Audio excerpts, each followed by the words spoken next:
further and further. Um, In mid-July, St. George resident Darren Nibbs had an allergic reaction to multiple insect stings that made it hard for her to speak or breathe. During this time, she made it outside her apartment where she came across Emily Hale and Jesse Lee, two missionaries for the Church of Jesus Christ of Latter-day Saints who were passing through the neighborhood. While Nibbs was able to utter a few words, she ultimately switched to sign language to communicate with the two missionaries. I do tend to do that when I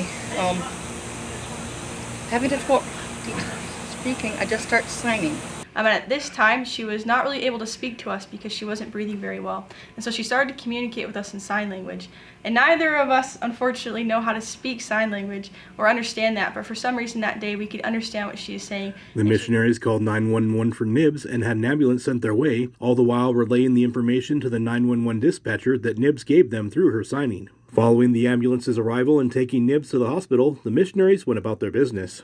Right afterwards, as soon as they were able to make sure she was okay, we asked if there was anything else we could do.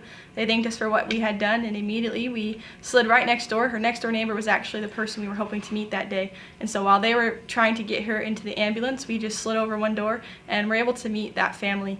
Looking back on the situation, Nibbs says she considers it a miracle that the missionaries showed up when they did and were also able to understand sign language on top of it. I want people to understand that I believe that was an act of God for the sister missionaries to be there when I needed them, at the exact moment when I needed somebody so badly, because it was an anaphylaxis situation. To learn more, read the story. This is Mori Kessler reporting for St. George News, your #1 source for local news.